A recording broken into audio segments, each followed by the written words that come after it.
हमारा आज का टॉपिक है हिमालय की नदियों एवं प्रायद्वीपीय नदियों में अंतर।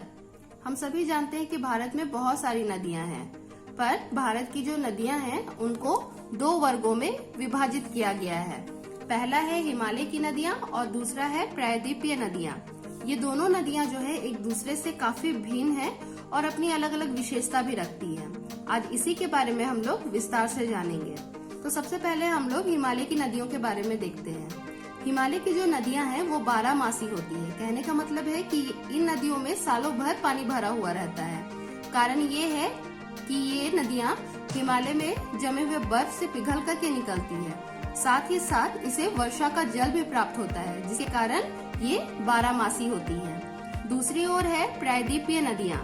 ये नदियां जो होती है वो मौसमी होती है, क्योंकि सिर्फ इसे वर्षा का जल प्राप्त होता है और सालों भर इसमें पानी भरा हुआ नहीं रहता है। गर्मी आने पर इसके पानी घट भी जाता है या कभी कभी पूरी तरह से सूख भी जाता है। हिमालय की जो नदियां हैं उनमें प्रमुख नदी जो है सिंधु है, ब्रह्मपुत्र है। और प्रायद्वीपीय भारत की जो मुख्य नदियां हैं उसमें महानदी, गोदावरी, कृष्णा और कावेरी है। हिमालय की नदियां जो होती है वहाँ पर उत्तम नौकायान के लिए भी वो जानी जाती है, क्योंकि सालों भर पानी भरा हुआ रहता है, इसीलिए इसमें नौकायान आसानी से किया जा सकता है। इसके ठीक विपरीत प्रायद्वीपीय नदियां जो होती है वो नौकायान के लिए उत्तम नहीं होती है। कारण यही है कि इसमें सालों भर पानी जो है वो नहीं रहता है। हिमालय की नदियां जो होती है वो लंबी दूरी तय करती है।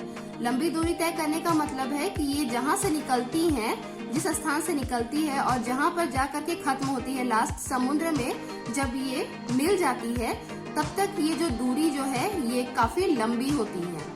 और इसी के विपरीत प्रायद्वीपीय नदियां जो होती है उनकी लंबाई काफी कम होती है और ये नदियां छोटी भी होती हैं। हिमालय की जो नदियां हैं अभी भी युवावस्था में है, जबकि प्रायद्वीपीय नदियां जो है वो प्रौढ़ावस्था में पहुंच चुकी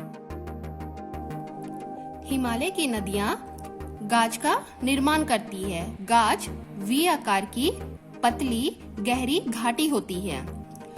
इसके साथ ही हिमालय की नदियां विभिन्न प्रकार की आकृतियों का भी निर्माण करती है, जैसे विसर्प, गोखुर झील और बाढ़ के मैदान। जबकि प्रायद्वीपीय नदियां ऊंचे ऊंचे पठारों से निकलती हैं। अधिकतर नदियों का जो उद्गम है वो पश्चिम घाट से होता है। ये पश्चिम घाट से निकलती हैं और अंत में बंगाल की खाड़ी में जाकर के मिल जाती है। केवल नर्मदा एवं ताप्ती ऐसी नदी हैं जो अरब सागर में जाकर के गिरती हैं। हिमालय की नदियां अपने मार्ग पर तीव्र अपरदन करती है, मतलब ये जिस स्थान से निकलती है और अंत में समुद्र में मिलती है उसके बीच में ये तीव्र काट छाट करती है, बहुत ज्यादा काट छाट करती है और अपने साथ भारी मात्रा में औषधों को ले करके जाती है। और ये समुद्र में मिलने से पहले अपने मुहाने पर पूर्ण विकसित डेल्टा का निर्माण करती हैं। जबकि प्रायद्वीपीय नदियां जो होती हैं वो प्रौढ़ावस्था में पहुंच जाने के कारण अपरदन ना के बराबर करती हैं और इसी वजह से होता है कि इसका जो डेल्टा होता है वो हिमालय की नदियों के समान पूर्ण विकसित नहीं होता है। ये डेल्टा का निर्माण करती है पर सामान्य डेल्टा का निर्माण करती है, ये पूर्ण विकसित डेल्टा का निर्माण नहीं करती हैं। और इसमें से नर्मदा और जो ताप्ती नदी है वो डेल्टा बनाती ही नहीं है। ये नदियां जो है सिर्फ ज्वारदान मुख का निर्माण करती हैं।